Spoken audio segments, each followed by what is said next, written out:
Hey there, Because I'm Carlos podcast number 21. So, once again, a little bit of a gap between these audio episodes, but as I promised, I said that it would come and go depending on if I had something that felt appropriate in this format. So, this is one that's more of just a general talking thing. It doesn't really need any visuals for the YouTube channel. So, as usual, there's going to be a copy there on the YouTube channel just with a static screenshot. And then, of course, as well, there's going to be one put to the podcast feed, which does still exist. So, it's being hosted by Anchor, so I can just put up the episode right after. So, I'll do that as well. Always appreciate wherever you end up checking it out. So, certainly, you're welcome to take advantage of wherever the venue is. If you could leave a review, that's always great.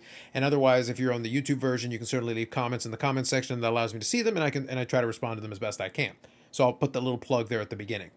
So this episode was a good one for kind of more of a talking through something because I've been kind of observing and kind of sitting back, and we've touched on little aspects of it throughout the live stream happening.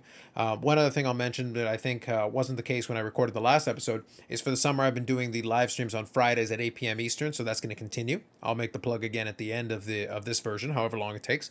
But one of the things that became a part of that is that it just made it a lot easier, made for the rest of the weekend because it is summertime. And as the weather does improve, it is a little bit more fun to take advantage of some of the weekend. And I'm going to get into that a little bit as well because I don't really want to call this a state of the hobby because I dare not be that grandiose considering I represent one subsection of the hobby like everybody else does. But at the same time, I'm a person who likes to observe a lot of these things. So it's one of those where I'm kind of sharing some of my observations, kind of where I'm sitting at currently and the way I'm seeing things. And it's very apropos leading into the Friday because this upcoming live stream here, we're going to do it on Canada Day. And one of the contributors here, Eric Sanderson Orr, has pronounced July the 1st to be the beginning of the end. The end is coming, and I'm gonna have a little fun with that on the live stream for sure.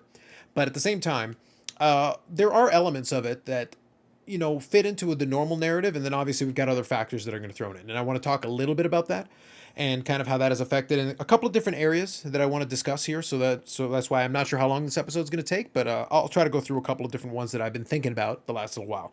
So let's get into it. The very first one is kind of the obvious. It is summertime. The weather is improving a little bit. Obviously, people get out a little bit more during that time period. Normally, under normal circumstances, that's the case. So it does tend to be a slower time for the hobby under normal circumstances. Obviously, the last couple of years have been a little abnormal in kind of the way we've done things, but under a traditional schedule, quote unquote, this would be a time where you would be a little bit of a slowdown. We'd be a little bit between a couple of seasons. Things would be waiting to shift over. And then as we start heading into the late summer, into the fall, obviously we'd have the National coming up in July, which is going to be happening. And I'll touch on that again in a minute. But stuff like that is usually kind of the re-ramping of the hobby calendar, so to speak, as we start heading into the fall. Football season starts, basketball and then hockey and the other sports start kicking in. And baseball playoffs, we start getting into baseball playoffs in the fall. So there's a lot going on there that kind of gets everything kind of ramped back up. This year, most likely there'll be something to that effect. How impactful it'll be is something that is yet to be determined. We'll find out. But as I said, there are some other factors that, of course, we got to kick in as well. Economically, we got to talk about inflation. We got to talk about all the different aspects related to that, people's concerns about it, people's anxiety about that. Now, one of the things that I want to make very clear about this is that a lot of times when people talk about these things, and this is something I've observed a little bit in the content, and I'll come back to the content piece as well in a minute. But one of the things that becomes obviously once things start to slow down, it becomes a lot harder to talk about the market, which is one of the first observations that I would point out is that suddenly you see a little bit of a lack, suddenly a dry spell of content in that regard. And a lot of the content you do see that relates to the market, it becomes a little bit more clickbaity, a little bit more desperate, a little bit more like I got to get you some attention. It's very funny because one of the things I subscribe to a number of different kind of finance YouTubers, and you can just see the more apocalyptic versions of a lot of the thumbnails and a lot of the titles because that's what people want to click on, and clickbait does work, to be clear, but it's consistently trying to talk through, and it's kind of the same theme being beaten down over and over again. The dead horse has been beaten quite a bit. Not that there isn't things to be concerned about or to be aware of, but honestly, a lot of things that people worry about, they have no control over. So it's just very funny. The only thing you control is your response to it and how you prepare for it, but you can't actually control the thing that you're worrying about. That's why I always found that aspect a little bit interesting. Now, as pertains to economics and as pertains to the inflation piece of it, that's a legitimate consideration, but it is, again, only one piece of a larger puzzle. Inflation in and of itself, while it matters, it's not really the be-all and end-all, and especially when we're talking about kind of how that relates to the hobby. And the reason I say so is that, well, just think about it this way. Inflation, right? Inflation means that things start to cost more. It means we've got less disposable income. That's fairly logical. It's fairly straightforward. It's fairly understandable. But consider this. So imagine you've got $100 a week that you spend on sports cards. I'm just making up a number. Let's say $100 previously. Obviously, with inflation and your bills going up and everything, well, now you have less. So now instead of $100 a week, theoretically, if you wanted to spend it on that, and I'll get to that in a second, if you wanted to spend on that, maybe you've only got about $65. So I'm knocking it down 40% because that money is now allocated to other bills. It costs you more to fill up your tank. Maybe your grocery bills are a little bit higher. Electricity bills are a little bit higher. This, that, and all these different things are costing you more. Therefore, it goes out of your disposable income, which makes total and perfect sense. One counterbalance to that, though, and I'm using this example. Again, you may say, oh, in that moment, I want to have zero disposable income towards cards. That's fine. But I'm just using the analogy saying that out of the money, out of this imaginary $100, we've taken off 35 or 40% just to cover, the differences in certain expenses, et cetera, et cetera. But there's still about 60 to 65 if you wish to use it for that. Again, if you wish to. But the point is that people who then choose to still want to purchase some cards with that $60 or $65 are also going to find that at the same time as the market cooled, then the price of certain cards have also gone down. Obviously, that's been a factor for folks that have been trying to resell or flip and do all that. All of a sudden, they're finding it harder to move the stuff without adjusting their prices. So the price of some of these cards have gone down. So in other words, your $60, $65 might actually buy you pretty much the same number of cards that you were buying previously in the $100 because the price has gone down. So conversely, like at the same time that your spending power has decreased, the bang for your buck has also kind of increased because now you can go bargain hunting a little bit. And it's really up to you if you want to do that. Truthfully, if you are really good at, ferreting out some of these deals, you may be able to buy the equivalent card that you would have had previously at $100. You might be able to get it for $50 or $45, and you know what? Pocket the difference and put it somewhere else. But it's not that simple. And that's why I say, like, there's a lot of nuances and layers and these things that build on top of each other. One aspect of it is, yes, greater expenses, other things to be considered about, things that people are concerned about, all part of the puzzle. Less money to spend on that results in you not having as much to be able to spend for it. But you've also got these different declining prices that can offset it a little bit. You can go out bargain hunting. But at the same time, as soon as this happens, other aspects of the economy are affected as well. And one of the areas that I've also kind of paid attention to on my own time is watching a little bit of the markets as well. You can see certain stocks have taken quite a tumble and quite a hit. And the thing is, you can go bargain hunting in that category too. So we find ourselves in an interesting situation. And I'm only going to use my example because that's all I can speak to. I can't speak to your specific individual example. I looked at it from the perspective of over the last week or two, I spent a couple of $1,000s, not on cards. Not that I would have spent all that on cards anyway, just to be clear. But realistically, I could have if I wanted to. Or if I saw an amazing flipping opportunity, I could certainly have done that. But to me, and this is something I've kind of touched on the live stream quite a number of times, I don't see cards as any kind of an investment. I don't. Can you make money on cards? Yes. Can you buy them and sell them for a profit? Yes, absolutely, 100%. It's certainly doable. Are there arbitrage opportunities? Maybe you buy something on one market that's a little bit cheaper than it should be and then sell it at another one for more. Yes, 100%. Can you do that in a down market? Totally you can. So all those things are true. But at the same time, they're not always necessarily the best use of that money if your goal is actual investment. If I actually want to invest, there are other avenues and other options that I would look at. And that is also a factor that I would play into this for certain folks, not everybody. For certain folks, they're looking at it, yes, the price of some of these cards are down. Yes, I can go bargain hunting. Yes, I'm also a collector. But this is also an opportunity in those other categories that are more real investments, actually investments, not hashtag invest that I make fun of on the live stream, but investments that it's like, okay, actually, I would have considered buying this anyway, but now if you're offering it to me at a discount, it gets a little bit more interesting. So when I had that money and I was sitting there trying to figure out what I wanted to do with it, my first thought wasn't to go to cards. My first thought was, okay, there's a couple of stocks and things that I've been kind of eyeing for a little while that I thought would be great to add to my portfolio that I wanted to do that for. And I said, okay, maybe this is now a good time to go pick it up. Can the price go down further? Absolutely. But these are long-term holds for me. And my goal here is not to give you investment advice at all. Please, go find your own areas to get investment advice. Go do some research. Go do that on your own time. But my point is, for me personally, I looked at it as this would make more sense for me. I would rather spend the money on this. So that money went out of potential monies that could have gone to cards. So that's why I say, like, I'm not the only one who's making the decision this way. I'm looking at opportunity costs, the way some folks are as well. And they're saying to themselves, yes, do I have the money if I wish to really go down that path and buy some cards with this? Absolutely. Could I even buy cards for resale? Absolutely. But I'm looking at some long-term holds. I'm looking at some opportunities. And in my specific example, again, your mileage may vary depending on your jurisdiction. In my specific example, we have a little mechanism here. We've got basically what's called a tax-free savings account, a TFSA.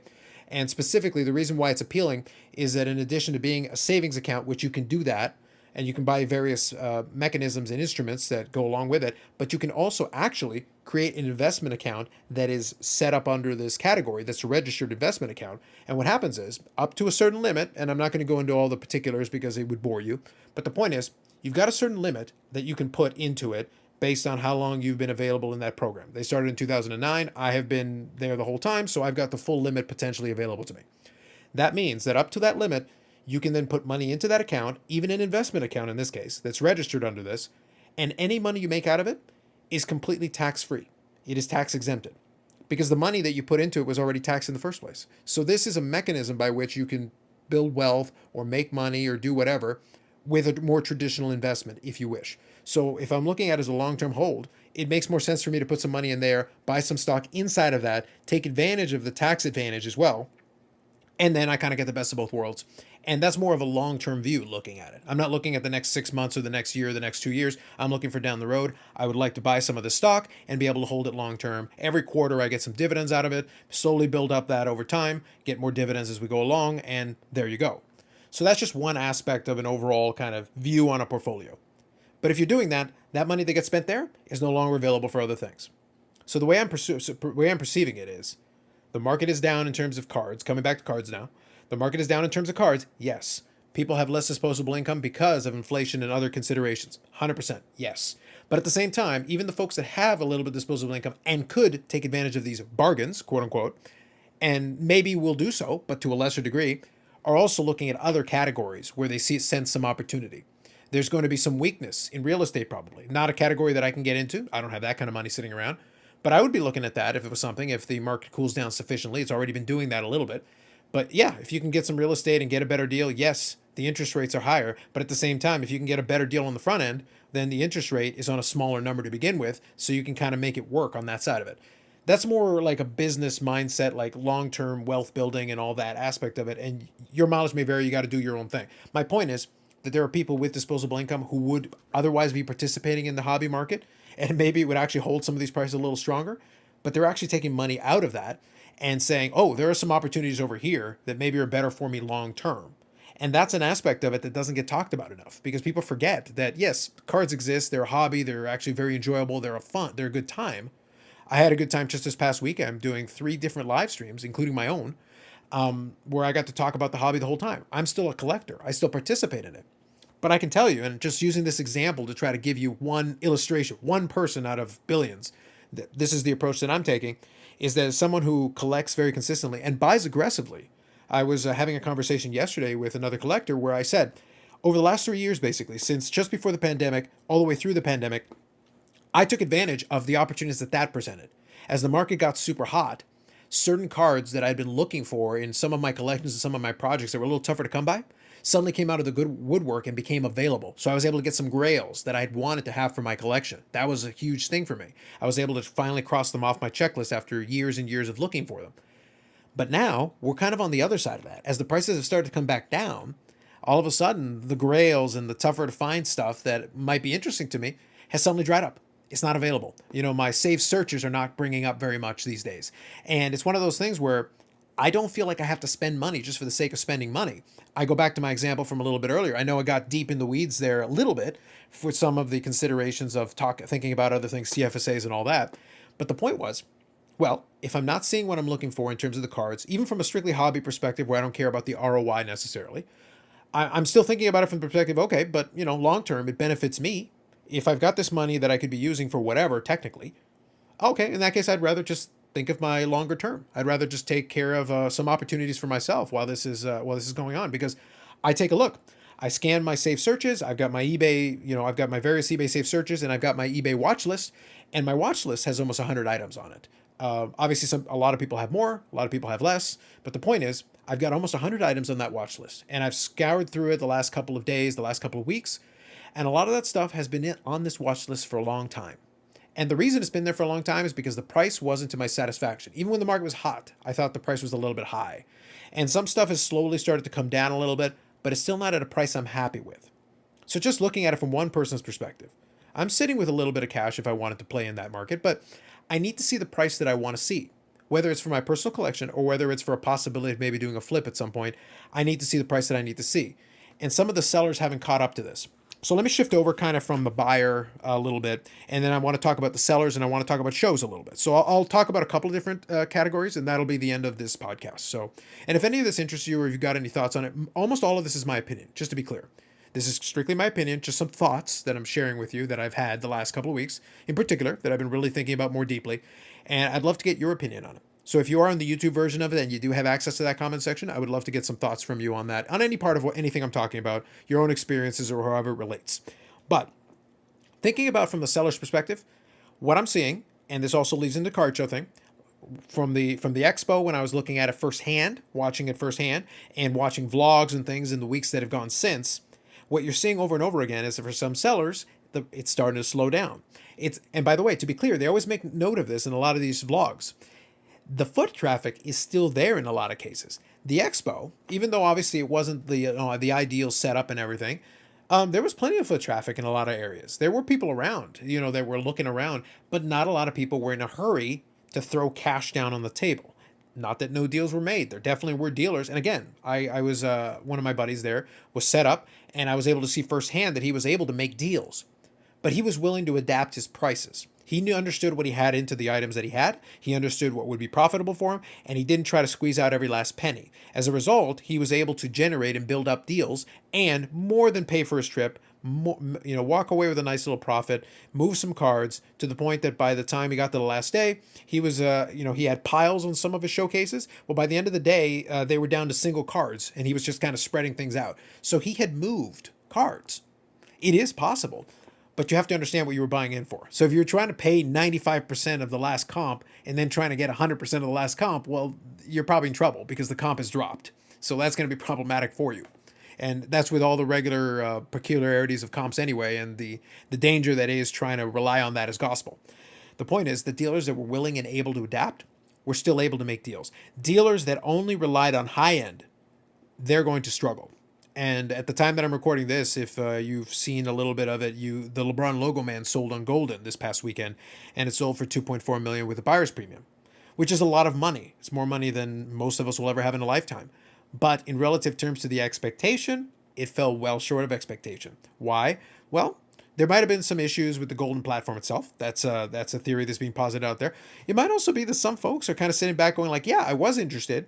And maybe I would have been interested doing a private deal, but you know what? Right now, maybe I'm going to hang on to my money. Or maybe in a larger scale than the little tiny mini scale that I gave you earlier on when I gave you my story, maybe some of those folks are looking at some of those opportunities in the market themselves. Maybe they're looking at buying some real estate. Maybe they're looking at buying some securities and things and saying like, okay, let me buy some of this stuff to hold for longer term. I'm less worried about cardboard right now. I'm more interested in picking up some of this other stuff. So the money exists. But it's just shifting from one column to another, and it's being used in one place instead of being used in the other. So it's still being spent, but it's being spent on something else, maybe looking to a little bit more forward-looking to a future. And if you have that ability, then it's a great luxury to have to be able to really sit back and really think about what makes the most sense for you. Collectors are still going to collect, but my point that I made earlier about the amount of stuff in the watch list and how a lot of the stuff in the watch list has been sitting for a while because the prices haven't come back to me. Well, I find myself in a position for the first time in about 3 years where I've only got 1 or 2 items left in my little purchase history on eBay that I don't have either in hand or are on their way shipped over to me.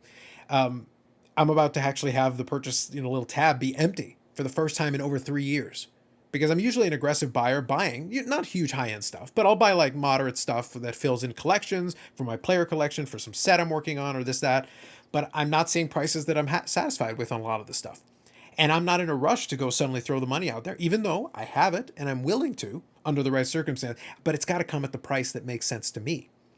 I'm probably not the only person doing this is the point that I'm trying to get across here.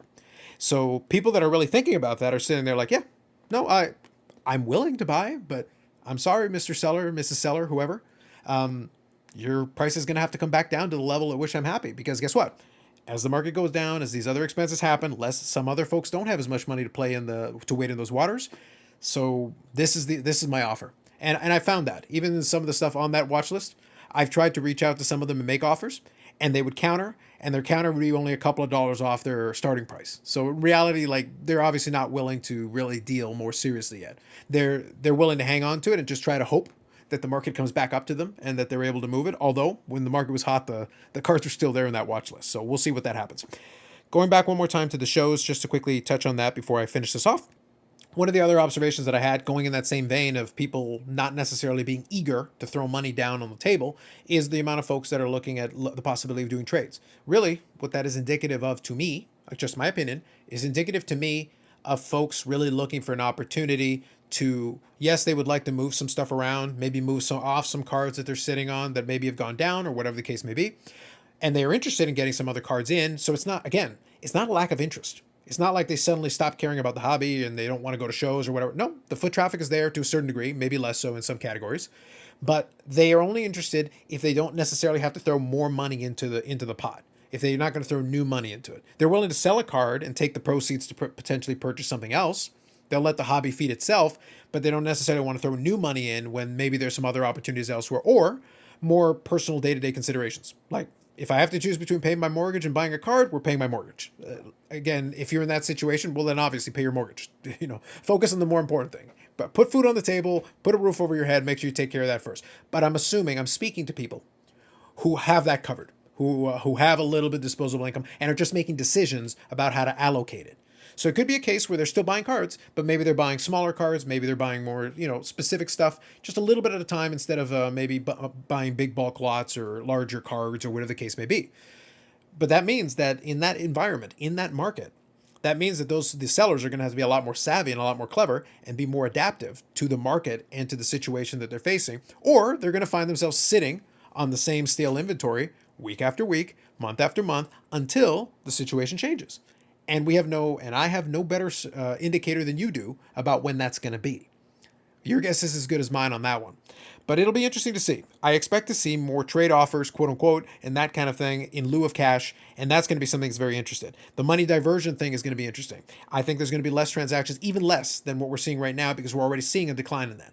But I think the lack of transactions, and this is important, because just measuring, there's less transactions on eBay, less sellers on eBay, blah, blah, blah. That's a great metric, but it's meaningless without context.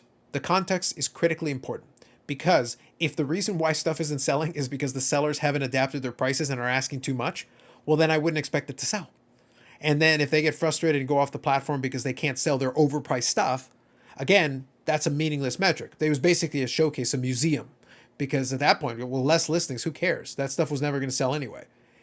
If there are less people selling reasonable price stuff, less people buying reasonably priced stuff, then that is a much more valid point that I would consider a little bit more seriously. But again, a single metric out of context, not really that helpful. One more thing I want to touch on, actually, now that I think about it a little bit more. And this is something that maybe we'll talk about a little bit more on the live stream, because I think it'll be a little bit of a better venue to maybe gauge the opinion of the chat and some of the other folks that I invite on to chat about it. And this is something that I think you'll see more. Today, I saw that PSA had announced that their $30 level is now free of restrictions. So it no longer is 1996 and beyond. It is no longer, based on a minimum amount of cards you have to send in. Like, they basically have removed almost every restriction to it. It's the next step forward before a lower price level gets introduced. So you can pretty much expect at some point here in the not too distant future, you're going to see another price level be introduced. I don't know if it's 25. I don't know if it's 20. I don't know what it's going to look like, but there's going to be another one probably at some point in the not too distant future. But the important thing here is that is also an indicator of everything I just said.